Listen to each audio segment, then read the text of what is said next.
So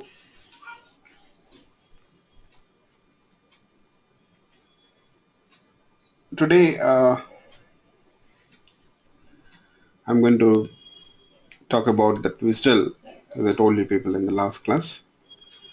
So let me deploy this application once. I have some sample web services which are provided by Access to Framework. Access to Framework, what they did is they have provided some sample web services. You'll find that you'll have Twistle documents for them. Yes, let's make use of it.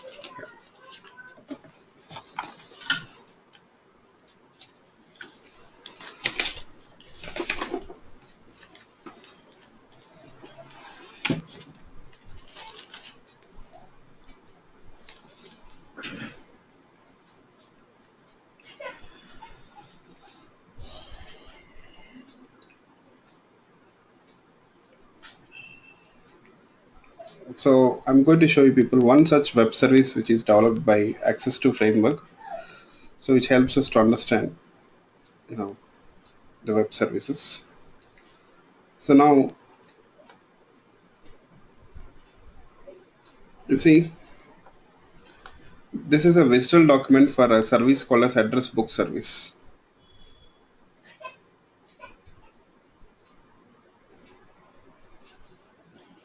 Now I have a question for you people. So from where we need to start reading the visual document? From where we need to start reading the visual document?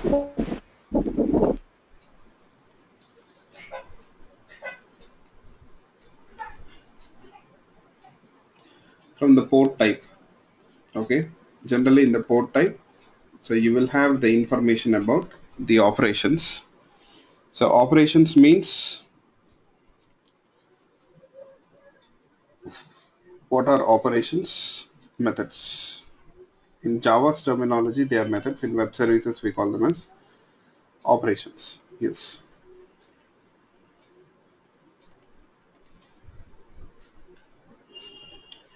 So now in this web service which you got here, address book service. Now can you people tell me how many operations we have here? How many operations we have here?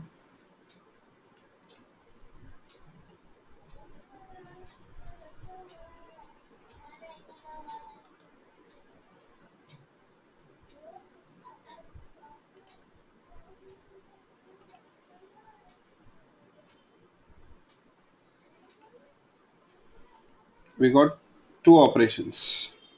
Yes. One is add entry, the other one is find entry. So we'll see the functionality of those operations and methods later on, don't worry.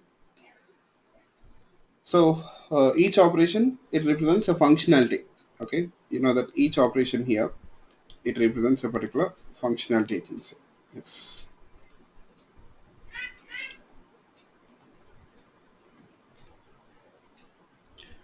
So you see, now first operation, can you people tell me what it takes and what it returns?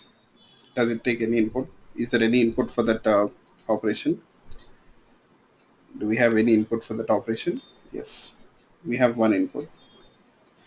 Does it return any value? Is there any output here?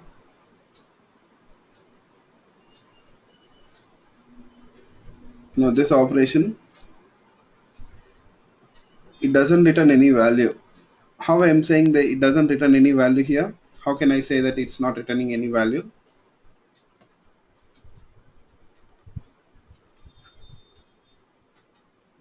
Because you see there is no output message configured here. The output message basically it represents the return value. The output message, it represents a return value, but there is no output message for it. There is no output message for it. Yes.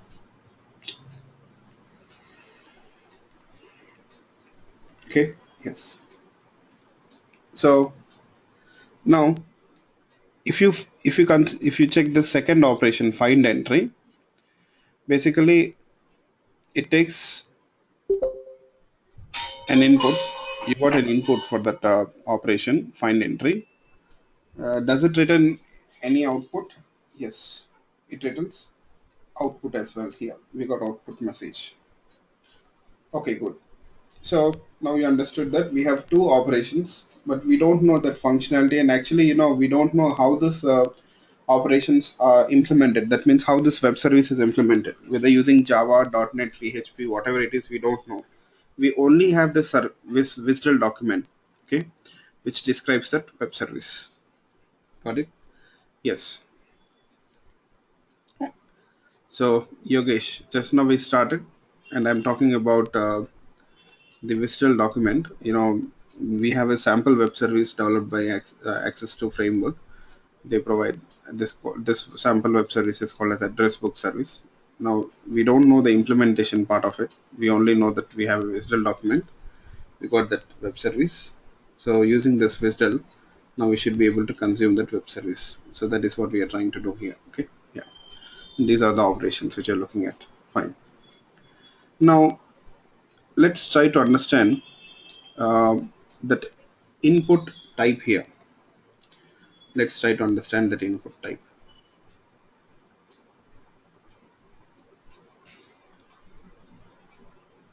Okay. So now how do we know like that input message for that add entry operation? It is what type? I want the data type details. I want the data type details here. What to do? So we have to look into that types, right? But before that, you need to check that input message is bound to which element in the types, which XML element, right? Yes. Sorry. You see that input message is configured here. Yes. So add entry, it refers to that XML element add entry in the types. Let's open this types. You see add entry. So it's a complex type element. Add entry is complex type element. And you see you have a sub element with the type entry. What does that mean? What do you people think? Yes.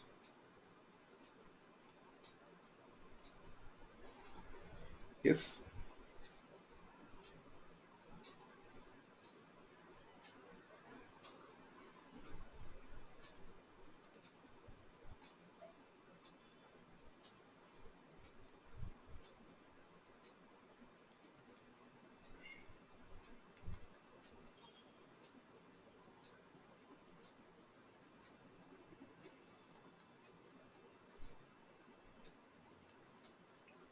So type entry, okay. Is it predefined? What how do we understand this type entry now? Actually, yeah, that entry is a sub element. Entry is a sub element of add entry, right? But where is this entry type defined? You see, it's type. Now, if it is type, you should see somewhere here itself. Can you see this? Here it is. Entry. It's a complex type again. Entry is a sub element of add entry request. So add entry, I'm sorry. And you see entry is in turn again a complex type element. Entry is in turn again a complex type element, I can say. Okay. Yes. Fine. Okay. Now I have a small task for you people. I want you people to give me the Java class definition for this entry type. For this entry, how will you represent it in Java? That is what my question is. Okay.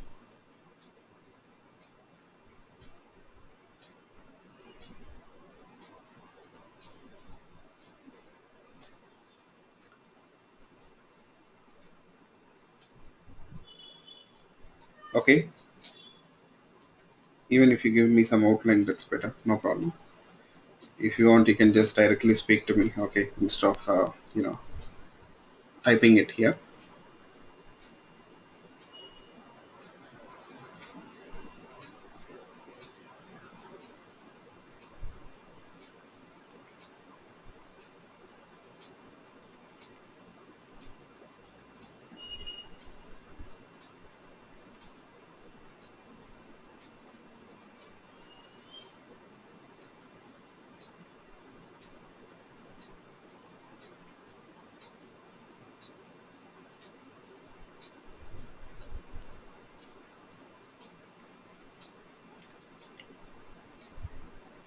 Okay, class entry.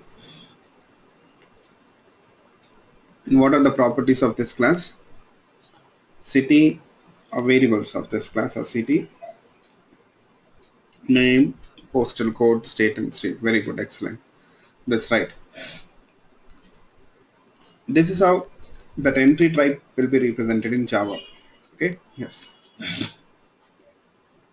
Okay, good. Now, if you come back to this add entry, this is the input message for that operation. How exactly this add entry will be represented here? Yes, in Java. Now give me the definition for that add entry.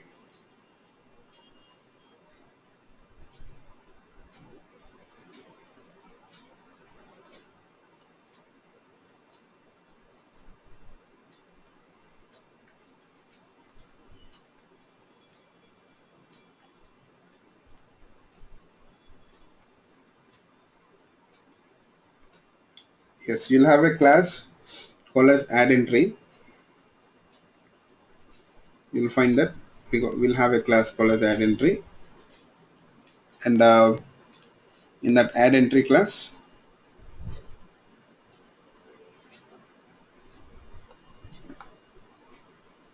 entry will be a reference. If you want, you can also do that. Okay, but better you define it as a separate class itself. Yeah, you can make it a subclass if you wish. Yeah,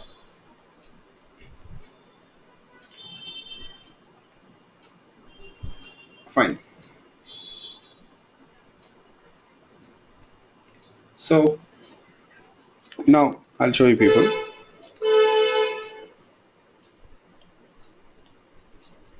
So that class add entry, that input message for that add entry operation is add entry type here, which I'm defining, and it has got a sub element. You see, it's of type entry. That reference variable name should be args0. Args0. That's it. And you have this class entry with that fields which you people have mentioned. Let me copy it.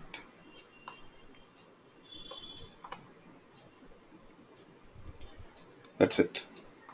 Okay, these will, all this will be the fields.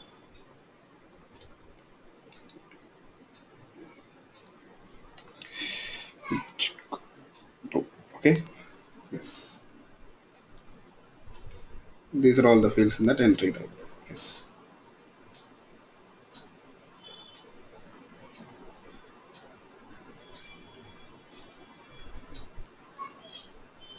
Okay. So this is the input for that operation. So hope everyone got it, right? Yes. Next, actually, what exactly this add entry operation does? So, like, what is the functionality? Where we'll find these details? So, can we get these details from that XML document itself, from this WSDL itself? I can say no, not from the WSDL. Okay. Yes. So, whoever is providing this service, they will provide you the documentation also. Please, all of you, listen to me what I'm saying. Okay, you will be given the WSDL document. Now you will be consuming that WSDL document. In that WSDL document, now we have the details about the operations. But you see, we only have the details in the sense, you see, that operation name, what input it takes, what output it returns. But what is the functionality of that operation? How will you know that? Yes. So that details, you'll find that you'll have those details in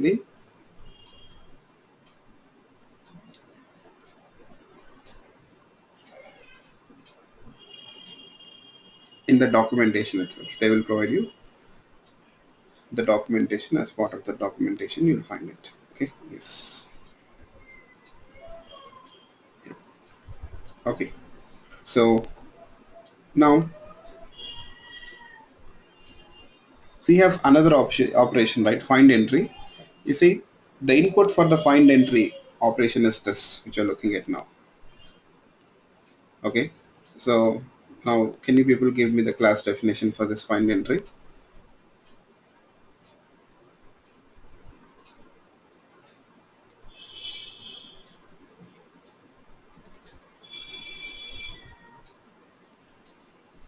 Class definition for that find entry.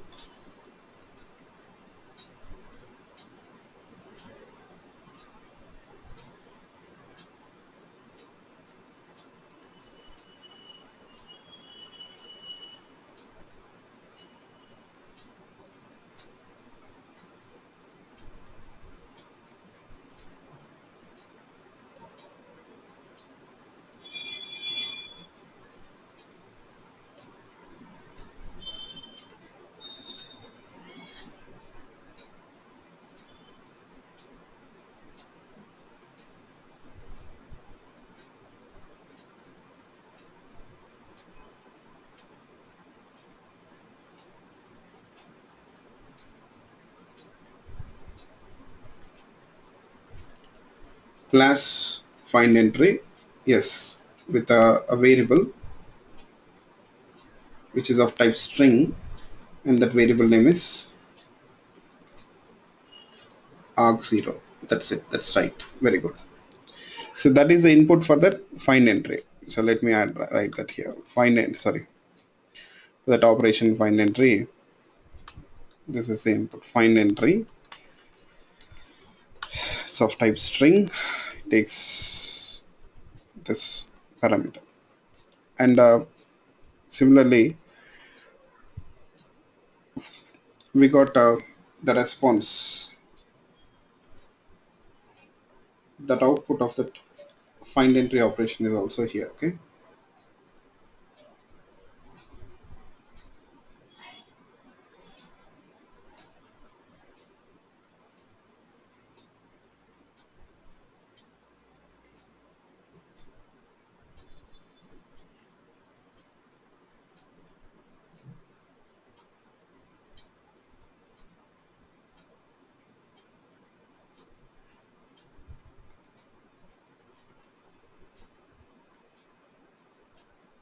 Find entry response.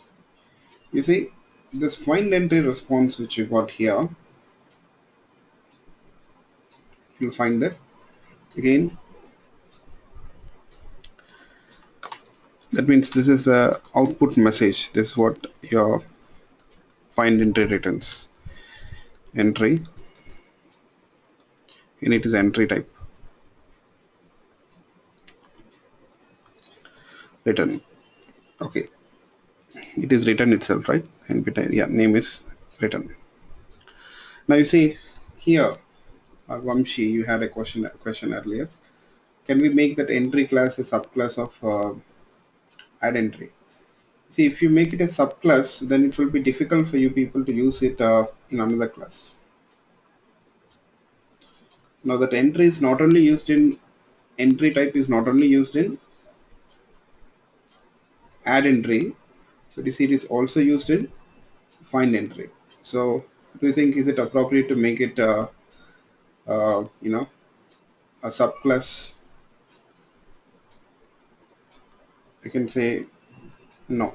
If you're using a particular type or a class in multiple classes, don't declare it as a subclass. Okay, don't define it as a subclass. Okay, yes. Make sure that it is a top level class itself. Yes.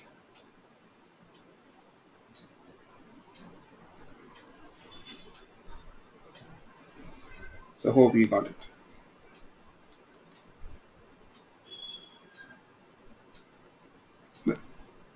No, we don't have any anything else apart from that entry type. Okay, we don't have any other type apart from entry here. So entry, don't declare it as a subclass of add entry. Yes, fine. So now let's move on. You see, these are the types, input and output types. Now you have this details, type definitions. Okay, now you understood this details. Now actually, what is the functionality of this operations? Let me tell you people. So that add entry, what it does is it takes an entry object, sorry, yeah, it takes an entry details, and it will store it temporarily internally. How it stores, we are not sure. It will store the details. It will store the entry details. That is what the add entry does. It takes entry details and it will store it. So it's a kind of address book. It's just an address book. Okay. Yes. It's an address book.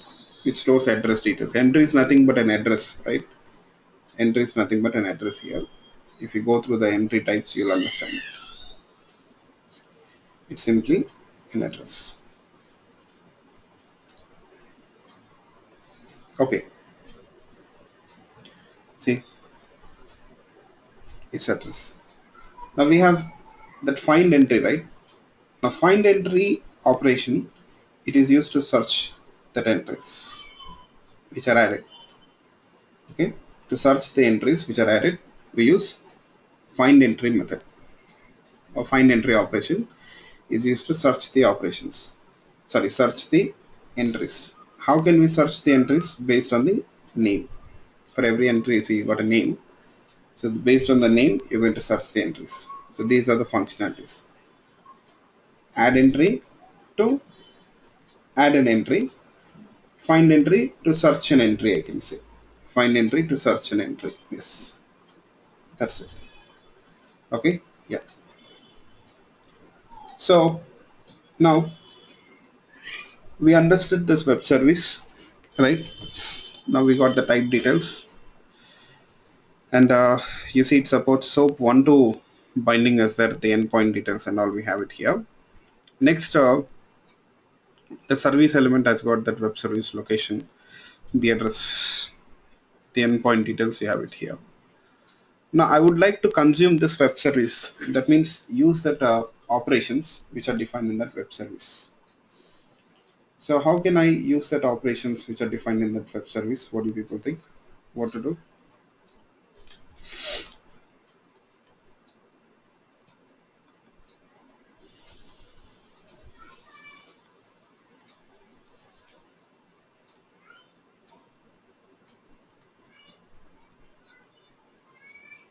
Message handlers, okay. What code we are supposed to write here now? Can you people tell me?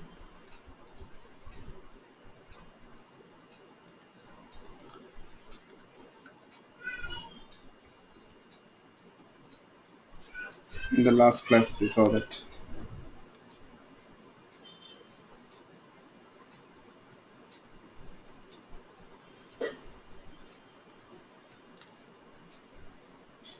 Yes.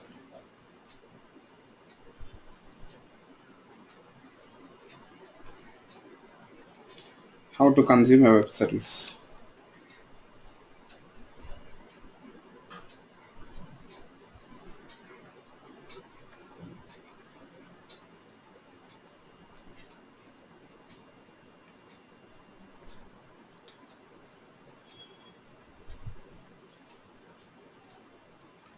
So we need to create a stub, create a client application, a client project. Yes, we need to create a stub. We need a stub here.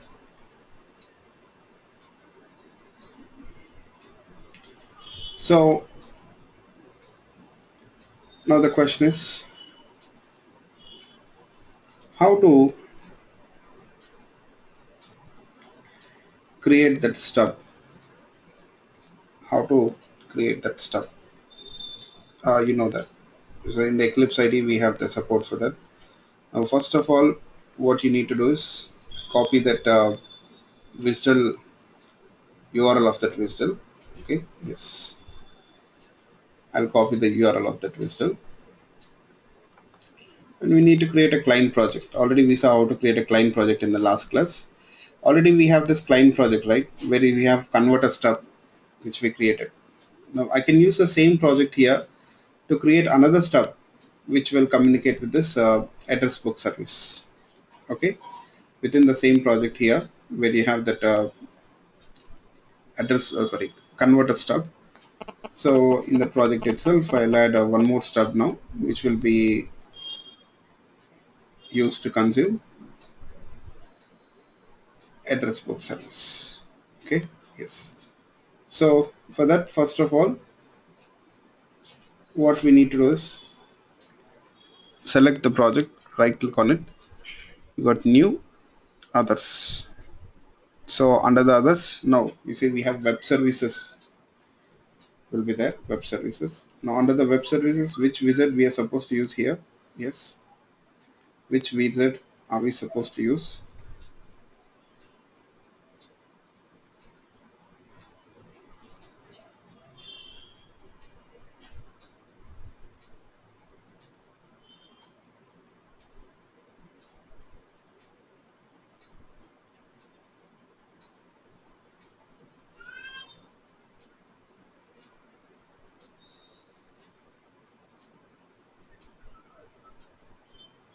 Yes, web service client. Select this web service client and click on next. Now you can paste that WSDL URL here.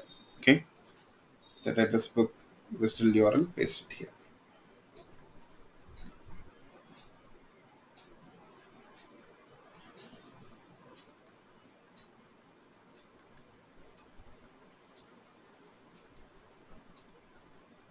So after that, now you can click on next. Click on next. Now you see the service name is address book service. Select a SOAP, HTTP SOAP 1 to endpoint. Okay, and just leave everything as usual. Sorry, one two. One is old now. Yeah, click on finish.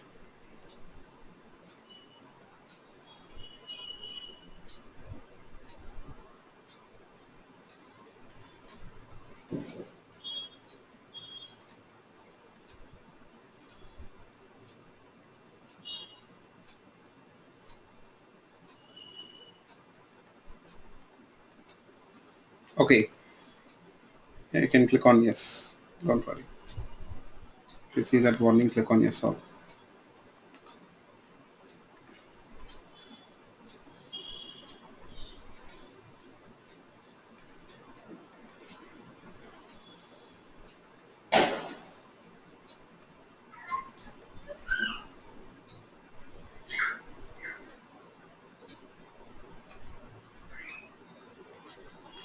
Okay, now you see in this project, you will find a new package with the name sample.addressbook.service. Now under this package, service package, you should be able to see that stub which you're talking about. Let's open this. You see you got address book stub. So which helps us to consume that web service, address book service.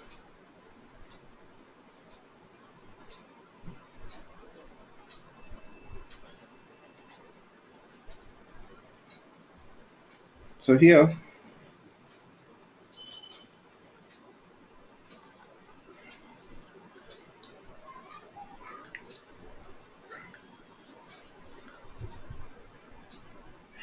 let's try to uh, use this address book stub to consume the service. First we'll add an entry and then we'll try to search for that entry. So I'll create that address book stub.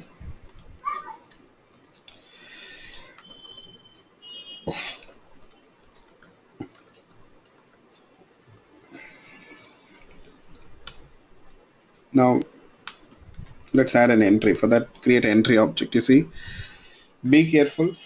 There are a lot of entry classes here. Lot of entry classes are there. Just make sure that you import appropriate package. So the entry class from that stub, address book stub, you see, import this entry class from address book stub. Entry equal to new entry. Then you see for each variable or property, you'll find that you have a setter here. So name, some name, let's say. Next, entry dot set city, say Hyderabad. Entry dot set postal code, something. Entry dot set state. Okay, TS or TG, I'm not sure. Whatever it is. Entry dot what else? Set street. CVLT. So this way I will add the details here.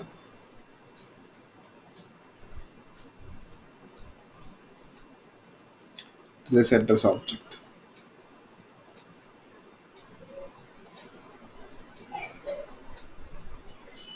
Okay.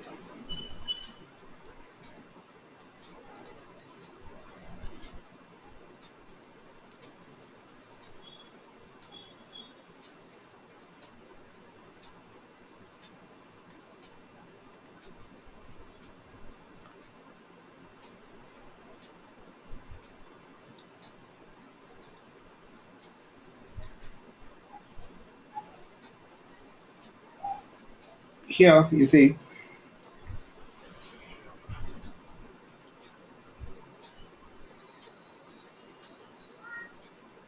we need to add this entry, but so we have add entry object, which is actually the input message, which will wrap in that add entry object. We have to wrap this entry object, wrap that entry object in the add entry object, I can say. Yes. Wrap the entry object in the add entry object. Yes, that's it. Okay, fine. Now we have constructed that input object. Okay, let's call that method on the stub, which represents that operation. What is it? Add entry, and pass that add entry object here. That's it. So now this add entry method, we are calling the stub method here. Add entry is one of the methods in a stub, right? We are calling that method. So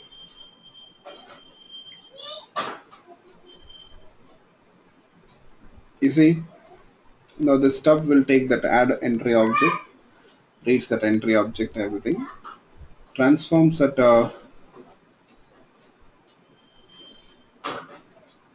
add entry object and entry object to XML format. It will transform them into XML format, I can say, and wraps it in a SOAP message, and SOAP message in turn wraps it in is wrapped in HTML, which is a HTTP message, and then it is sent to the server. That is what happens internally. Okay, yes. So good news is we don't need to worry about all the stuff here, right? Yes. Okay. Now we have added an entry. So let's try to search for that entry. Okay, we'll try to search for that entry. Yes.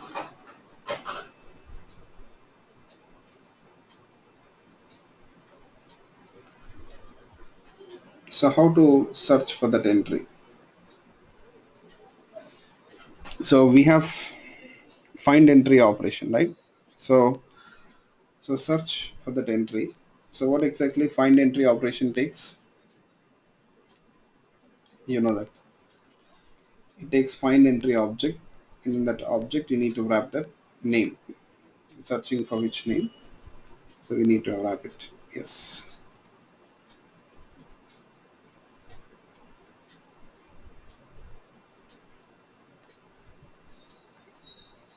So here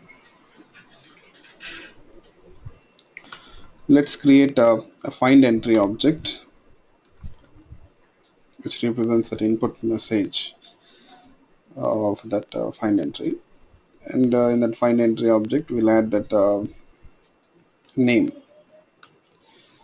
Harry. So this is the entry which I've added, right? So now I will call that find entry method of address bookstop. Now this find entry object, what it returns? Yes, what it is supposed to return?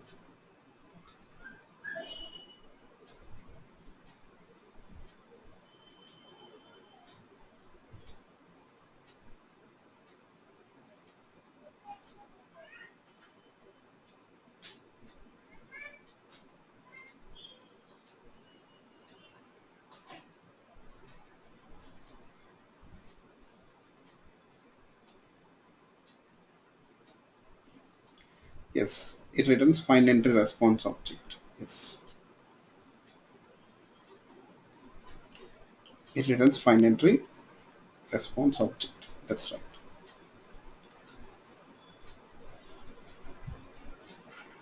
Okay.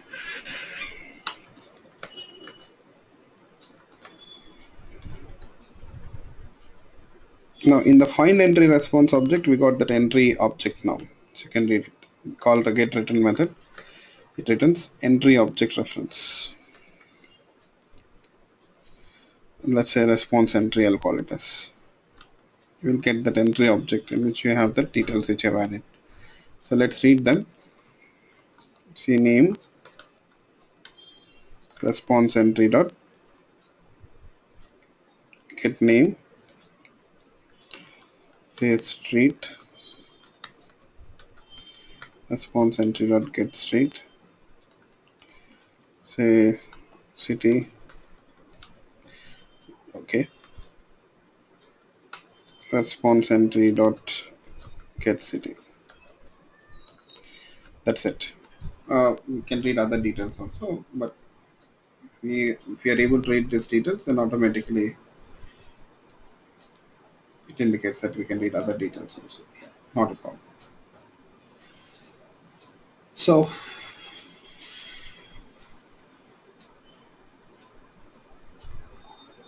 now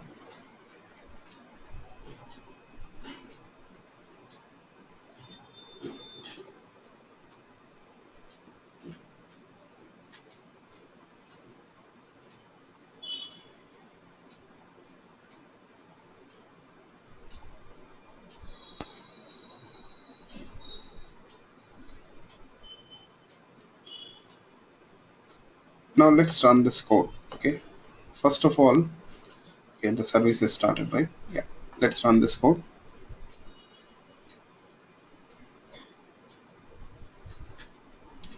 You see, you got the response, that entry which is added. Yes.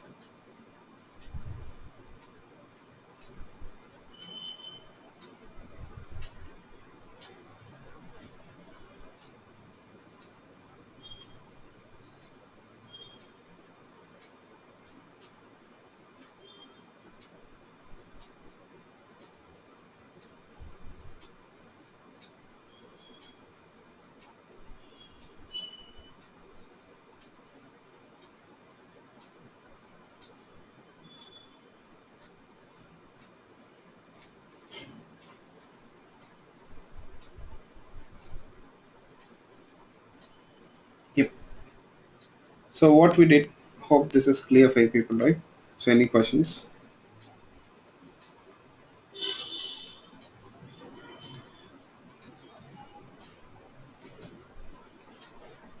Yeah. First of all, is this clear?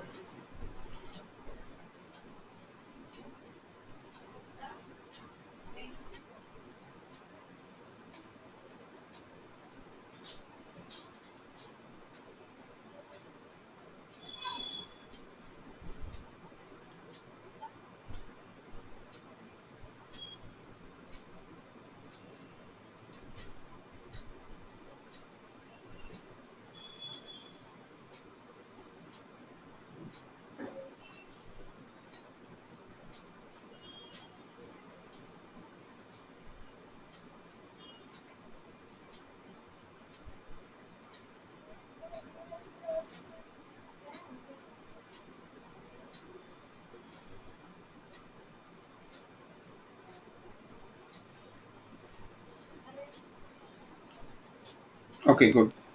So if it is clear, now let's go through SOAP protocol once. Okay, so SOAP here plays a key role, right? So we'll go through the SOAP. Yes.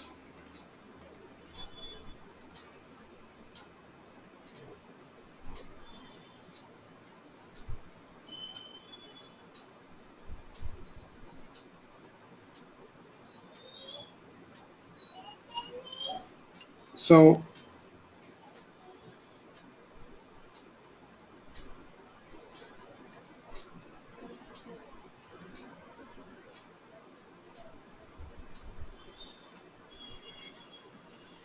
yes, from commands, there are commands in the sense, yes, you can do that. So you have that support. You'll find that scripts and all in access to framework. That libraries, you can check this.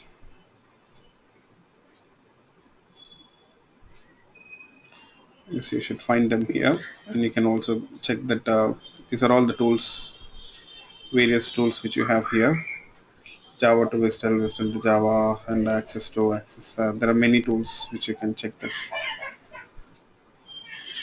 Okay, but I'm not going to show you people from the command line. Generally, you're not going to do that.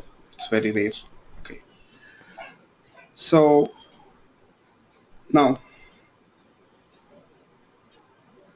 let's talk about the SOAP.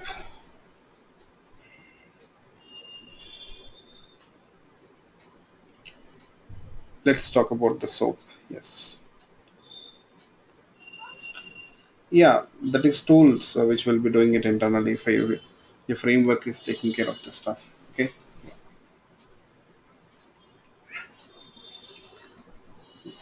So that web service which you've registered, so it reads that service implementation class, understands it, the tools which are going to generate it for us.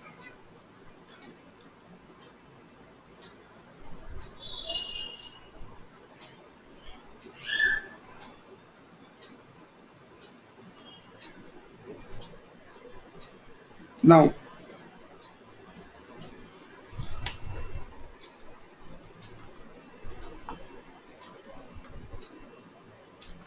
I can say that by default, we have the support for in the frameworks, that runtime environment, access to is providing that runtime environment, right? So that itself will take care of it. Yes.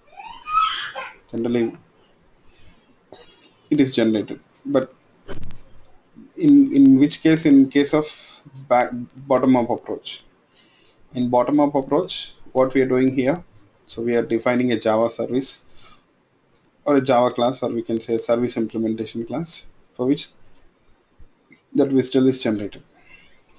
Now, in case of top down approach, so we have to create a WSDL document first, and we'll take the help of a tool to convert or to generate a service class for that WSDL. The other way, we'll see that. But first of all, let's go through the SOAP. SOAP protocol. In the W3 schools, you'll have this.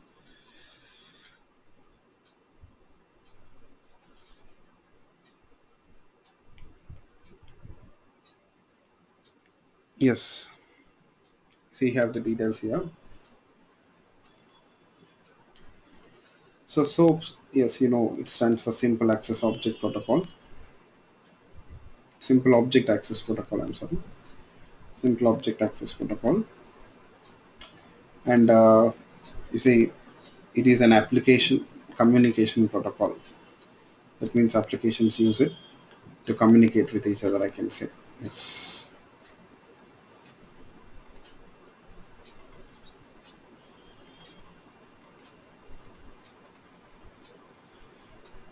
So, you see, SOAP is a format for sending and receiving messages. SOAP is platform independent, and SOAP is based on XML. Because it is XML based, I can say that it is platform independent here. Yes. and we have the details, more details. So it is important for the web applications to be able to communicate over the internet. See, web services are web applications itself, as I told you people. So web services are, they are web applications itself, one type of web applications, I can say. Yes. And you see, they have to communicate with each other, right? A web service client and web service has to communicate with each other. So the best way to communicate between applications is HTTP, you know that. So because HTTP is supported by all internet browsers, SOAP was created to accomplish this. So SOAP was created because you know here SOAP is also designed such a way that it can be wrapped in other protocol messages. You know that basically SOAP messages are carried by HTTP. Yes. Okay. Here, building blocks of SOAP. Let's see that. Let's go through the building blocks. SOAP message is ordinary XML document, I can say. It's a simple XML document, nothing more than that. Okay. Yes.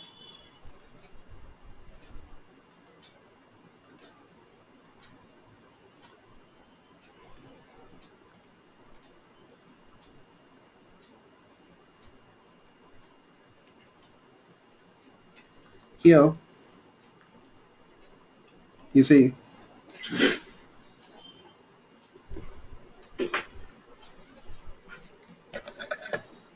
you have various elements in the SOAP. The first one is envelope element. You have an element called as envelope, and we have header, we have body, we have false. Yes. Let's see how it looks like. This is the simple sample template which gives you the structure of a skeleton of SOAP, I can say. This is how a SOAP message looks like.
You can make a note of it. It's better so that you can remember.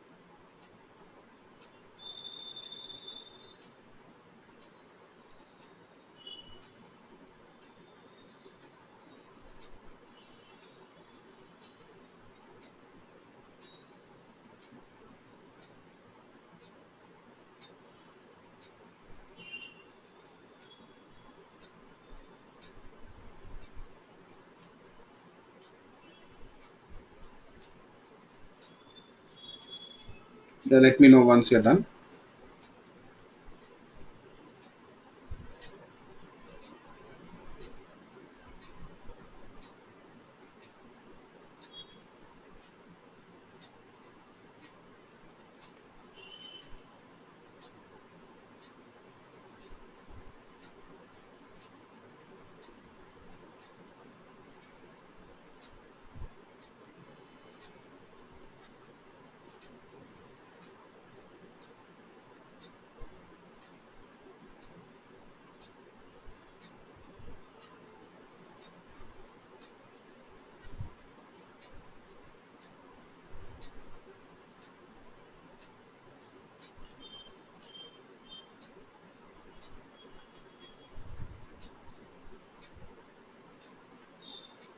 Okay, hope you're done.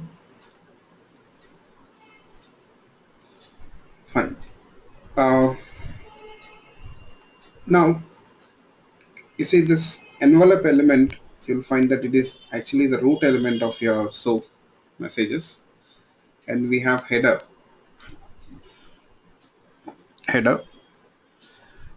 and we have body and fault details. That's it. In the body, you'll have the XML messages. In the body, you'll have the XML messages. So basically, a sample SOAP message, how it looks like. Let's see.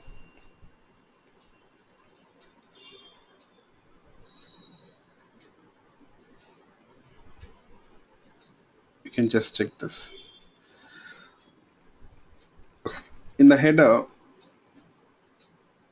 uh, okay, I'll directly show you people the SOAP messages which are generated by our applications itself. Okay, why to go with it? Let's do one thing.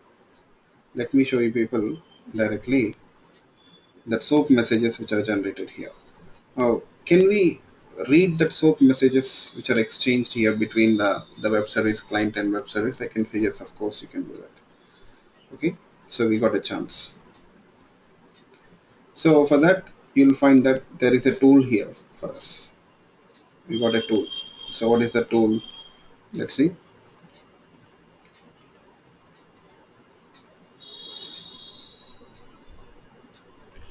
So all of you please make a note of it. So this is there is a tool called as TCP monitor, so which you can use to read that SOAP messages or intercept that SOAP messages which are exchanged by the web service client and web service. Okay, yes. So how this tool works, let me explain it.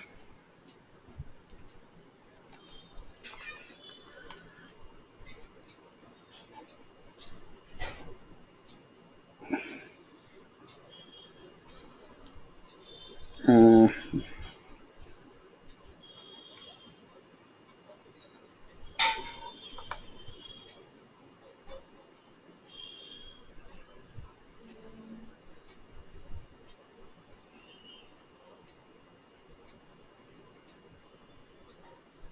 okay.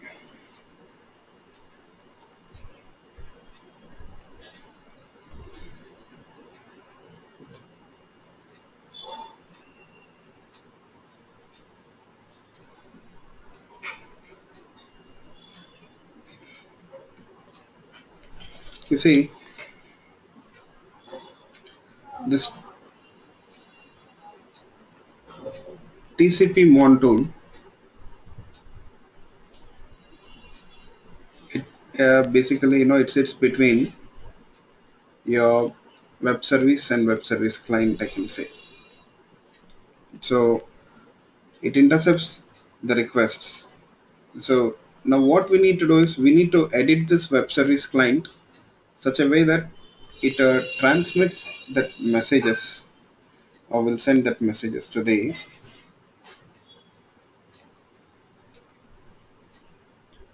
TCP mon. So for the TCP mon here, we'll have a port number associated. For suppose here, you see the port number which is configured for this tool is 1234. The port number which is configured for this tool is 1234. Okay, yes. So the service client, web service client, will send that SOAP messages here to this TCP mon. So TCP mon will take that SOAP messages, will display them, and after it displays them, it will send it to the service, actual service. That means on behalf of that web service client, the TCP monitor tool will place a request, will send that request here. And you see now the web service will return the response to the TCP mon itself. It will return the response to TCP mon. it will, so TCP/Mon will get a SOAP message. Now it will, TCP/Mon will display that SOAP message. Then in turn it will return that SOAP message back to the web service client. So in between, just it intercepts that request and displays that SOAP messages. That's all this TCP/Mon does. Nothing more than that. Okay. Yes. So I hope you people got it. Fine. So this TCP/Mon tool, you'll find that it is part of your Eclipse IDE. Okay. Eclipse IDE provides this TCP/Mon tool. So just make a note of it. How to configure the TCP/Mon? Configuring TCP/Mon tool. Please make a note of it. Configuring TCP/Mon tool. Just a second.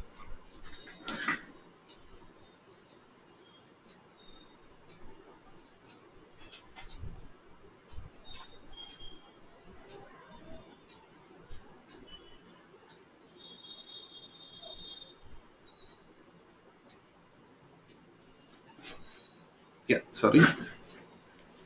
So first of all, you see, open this window preferences. Yes, please make note of it.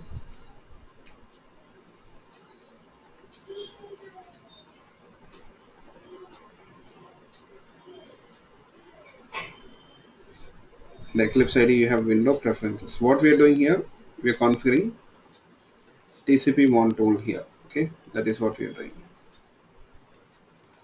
You're configuring TCP/Mon tool. So under the window, you have preferences. Select this preferences. When you do that, you see you'll get a pop-up window. So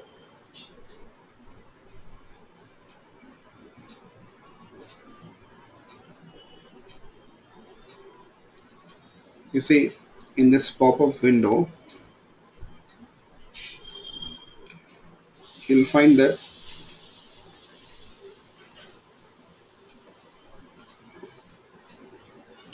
you have this run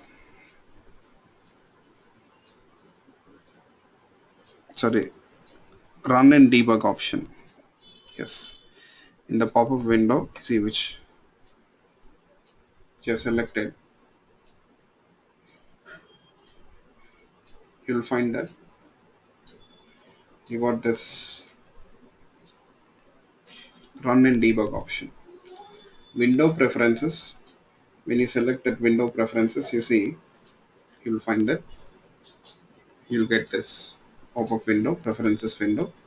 In that, on the extreme left side, you see we have that one of the option in the list is run debug. So expand that option, run debug. Under the run debug, you should see TCP IP monitor. TCP IP monitor. You should see TCP IP monitor. Okay, select the TCP IP monitor. Yes.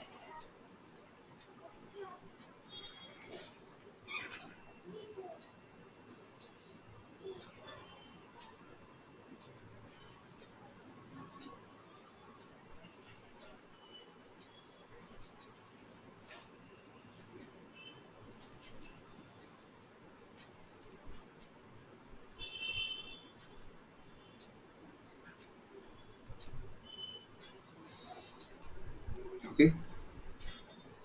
So on the right side, you see now we can configure a TCP monitor, TCP IP monitor. You see this grid. So on the extreme right side here, you see we have add option. Click on add.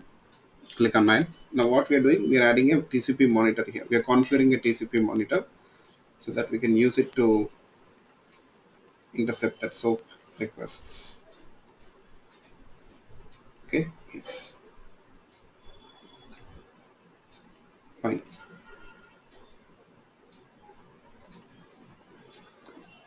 So local monitoring port should be 1234. You wish you can give any value. That means this is a port number which we are giving to that TCP monitor tool.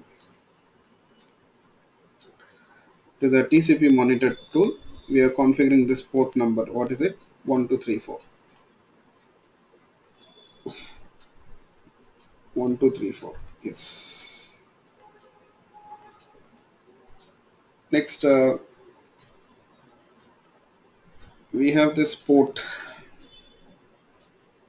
monitor. Okay, localhost. That means you see the server details like this DCP monitor should be intercepting the request of that server, and it should send that request to the server, right, where you have the service. What is that server port number? 9999. It is on the same machine, localhost. That's it. Okay, and type, let it be HTTP, or you can make it TCP IP. Let's see. Okay, yeah, or let it be HTTP. I'm sorry. And you see, you can check this option if you don't want to manually start this TCP IP monitor. Check this option, automatically start it. Click on OK. That's it.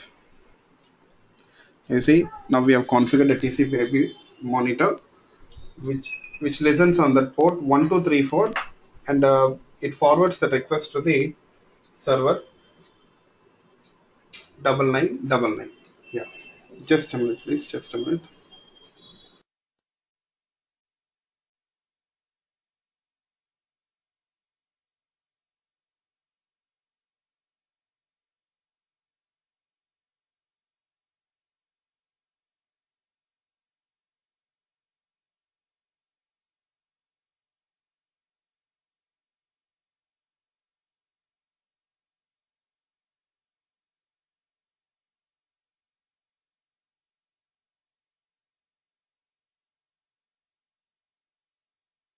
Yeah, I'm sorry.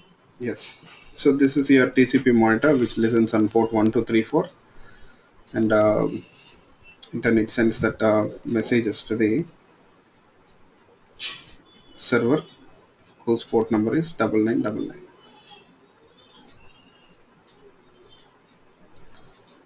That's it.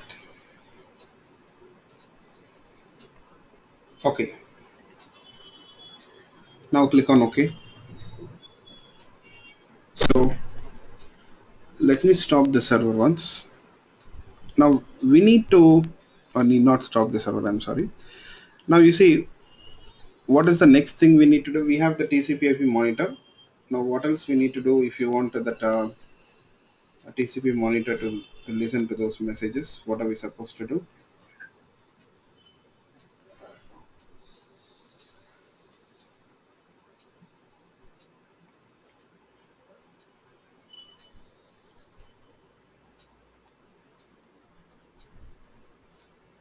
So we need to edit the client here. Okay, we need to edit that client, that stub. We need to edit that stub, I can say. So edit the stub such a way that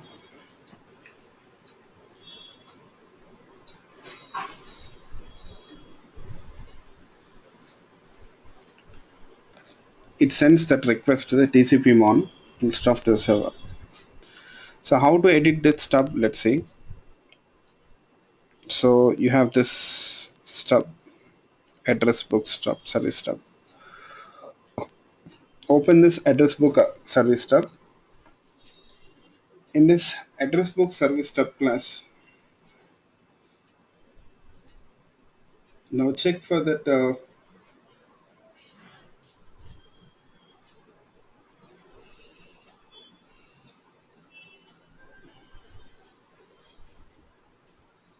check for that default constructor.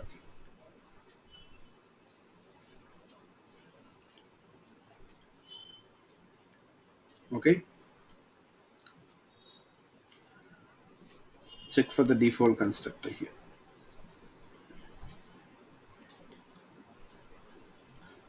So locate that default constructor.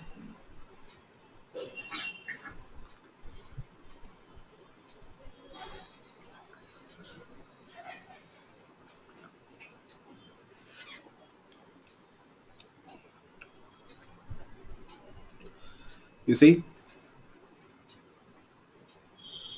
this is a default constructor.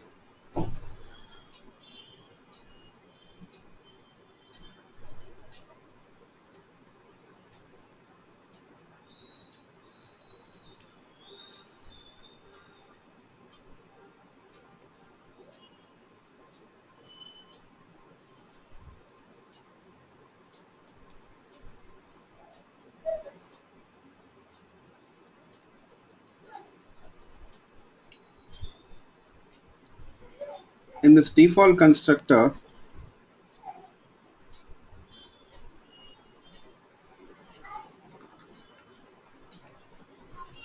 you'll find that we have this URL. If you can see this, localhost 9999.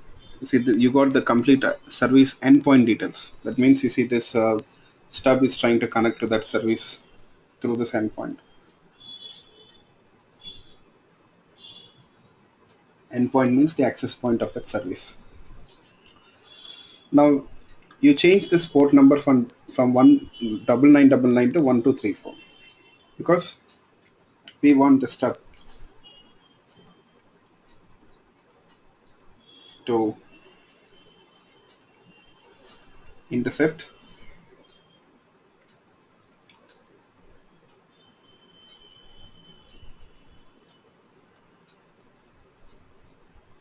that sorry, we want the stub to send the request to the TCP mode. We want the stub to send the request to the TCP mode. Yes, that's it. Okay.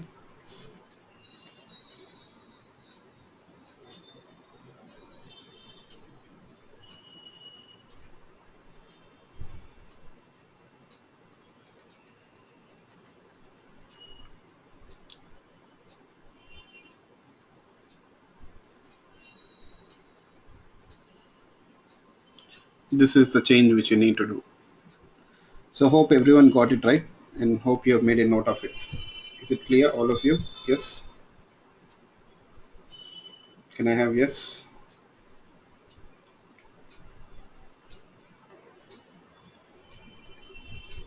Okay, good. So now let's do one thing.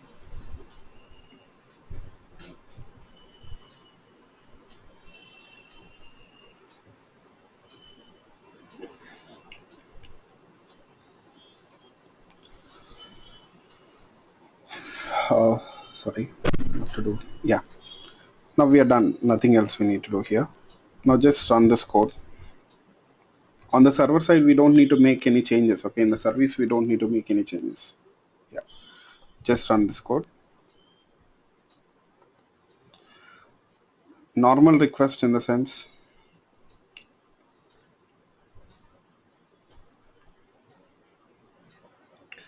so you got the response from the service.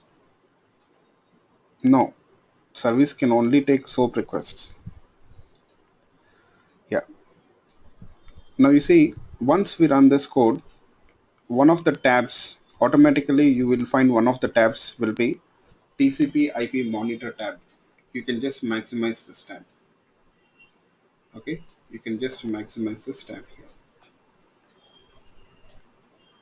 One of the tabs which will open here is TCP IP monitor tab. Maximize this tab.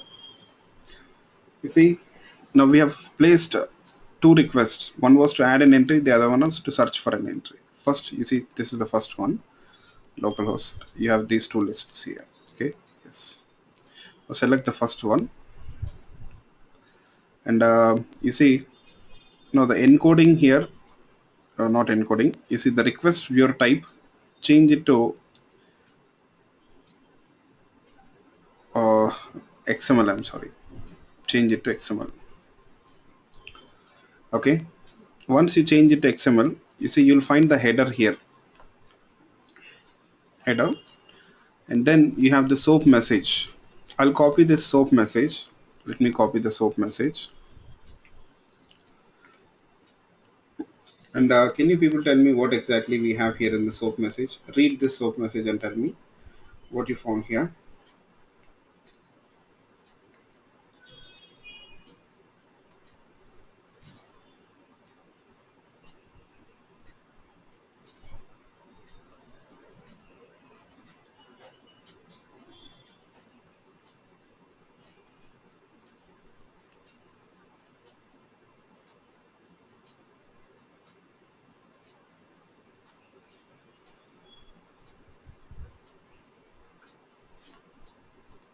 Yes.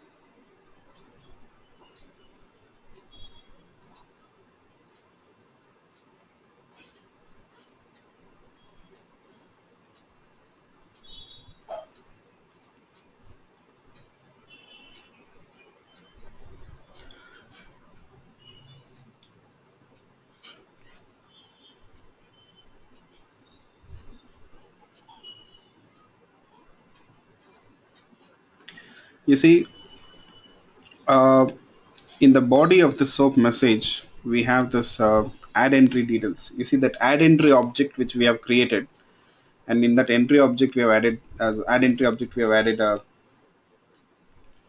that add entry object we have added entry object in turn, and we have this data, right?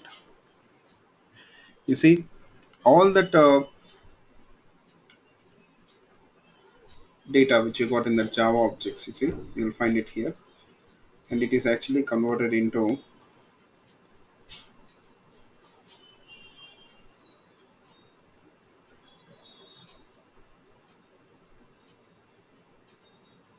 XML format,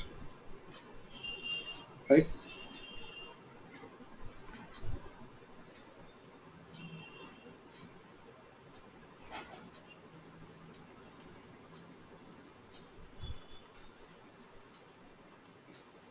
So all converted into XML format here. So who's transforming that Java objects to XML format here? Yes,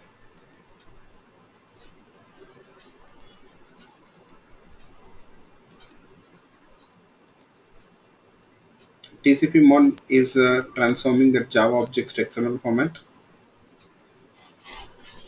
I guess no. TCP monitor is only intercepting that messages, okay, and displaying them.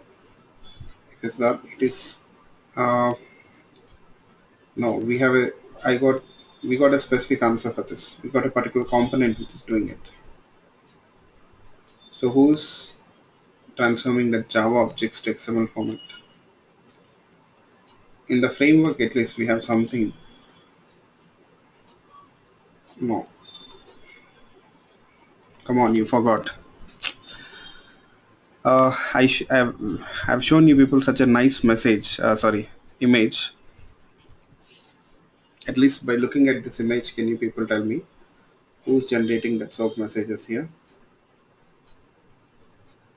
Who's transforming the Java objects to SOAP format? Proxy or stub, the stub which we have created. So it's the responsibility of the stub. Please don't forget. Whose responsibility is the stub? You see, we are calling that address book service stub method. That stub method we are calling it add entry, and we are passing that address book object, right? We are passing that address book object. So you see that stub will take that address book object and it converts it into XML format, constructs a SOAP message, and see it wraps a SOAP message in HTML, and it is sending HTTP and sends it to the service. So in between, the TCP IP monitor is only intercepting that SOAP message and displaying it. Okay, yes.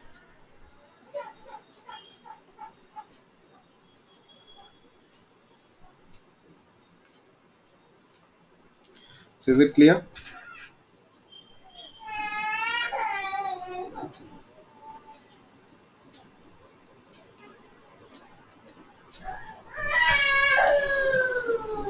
So you see, you'll find that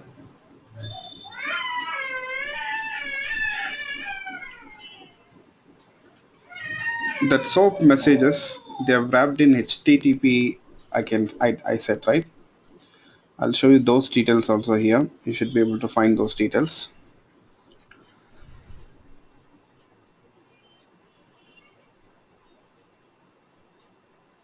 You know, you have this header. If you can check this header once,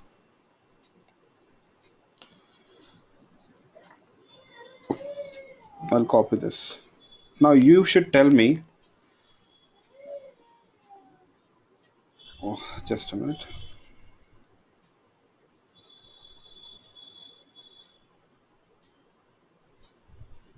Mm,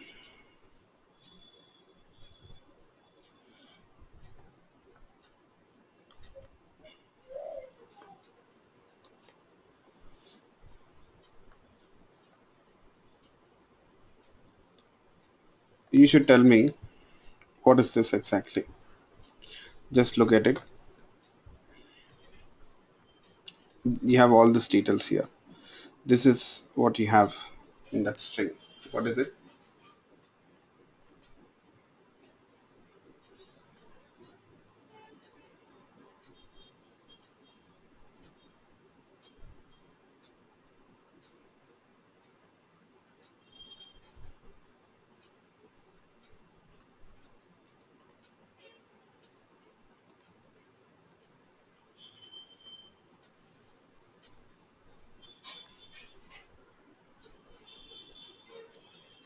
Okay, we got that endpoint. It is the URL. And what else you have here? You saw this kind of string earlier also. What is post URL, URI, I can say, not even URL, and you have that protocol and version details. Generally, where you see these details,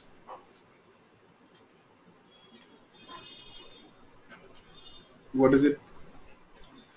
Method, URI, and protocol and its version details. Method, you have the HTTP is a method. Sorry, post is a HTTP method, right? You got that method name. You got the URI. You have that protocol and its version details. Yes. Normally, where you will find these details, you came across something similar to this somewhere.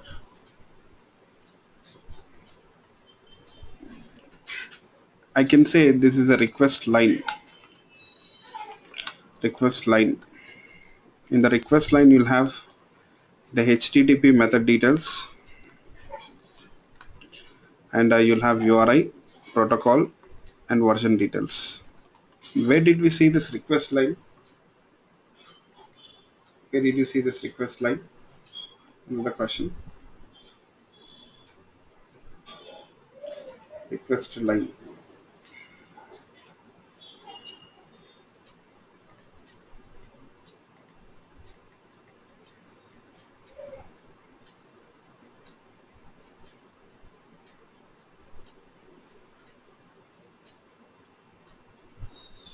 HTTP, not servlet, not HTTP servlet. HTTP in the HTTP request format. You saw that. Come on, yeah. In the HTTP request format, you saw that. HTTP request format is divided into three parts: request line, headers, and message body, right?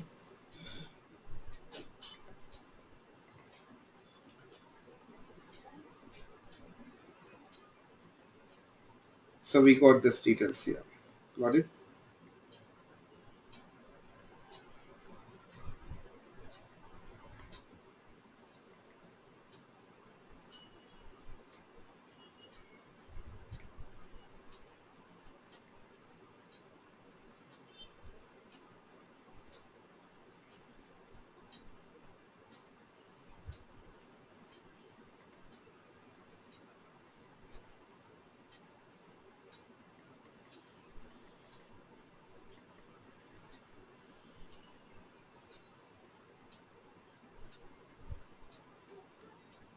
Yes.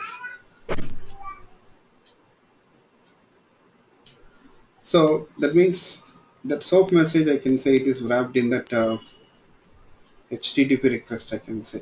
It is wrapped in HTTP request itself. So that is the header which is displayed by the TCP monitor. Yes. And the SOAP message is actually in the message body, I can say. It's part of your message body. SOAP message is part of your message body. Yes.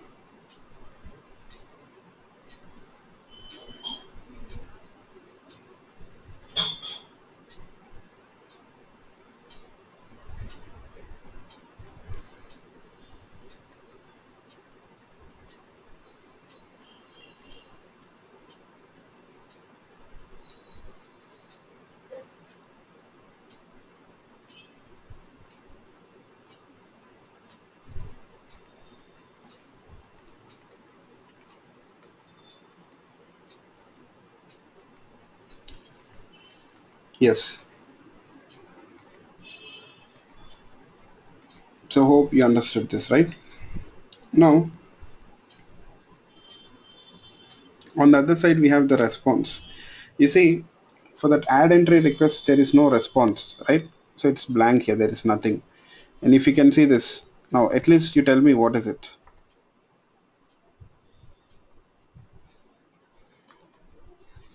On the response side, we have this. What is it?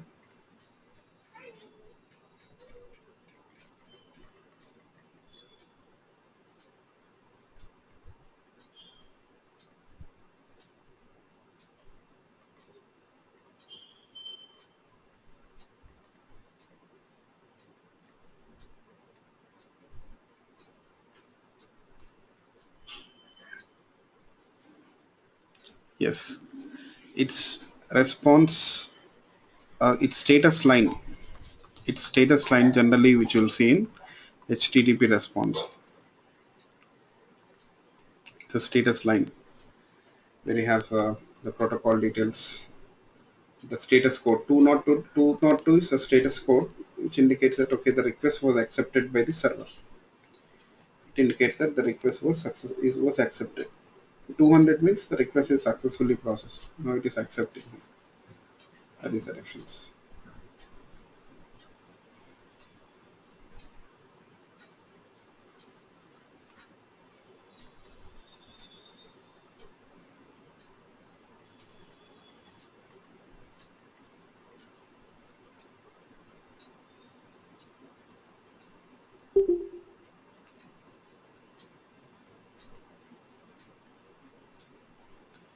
Okay. Yes.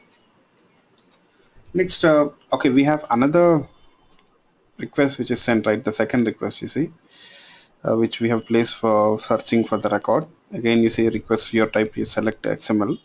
You see this is find entry type, Harry aux0. That's it. Now on the other side, you see we have this. Now it is status code is 200, which indicates that the request was successfully processed. A response viewer type, make it XML. Now you can copy this. You'll find that you'll get that entry details here from the service. It is find entry response. This is SOAP envelope body find entry response. You have this details. So you see server is sending that entry details here. You see in the XML format by wrapping it in SOAP. So you see on the client side, that stub will take this details. On the client side, the stub will take this details. Okay, and what it does, it will take this XML message, and what it does, the stub will read this response, right? What it does, what do people think?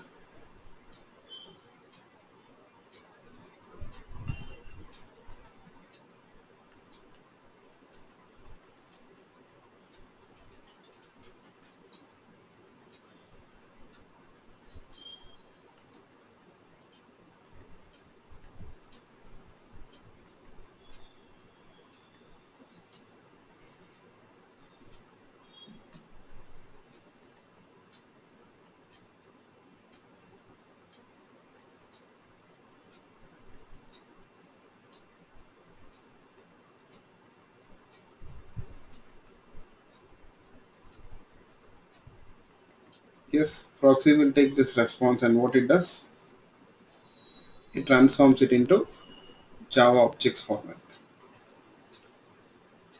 Yes, you'll get that object straight away. See, you're getting that find entry response object. So that stub itself will create this find entry response object, and to this find entry response object, it will add that response.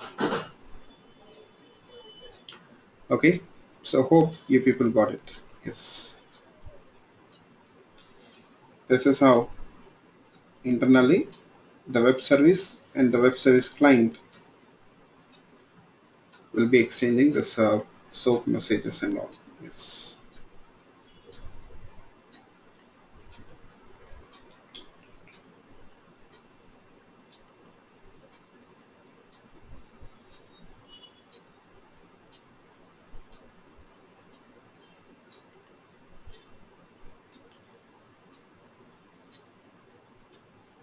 So any question?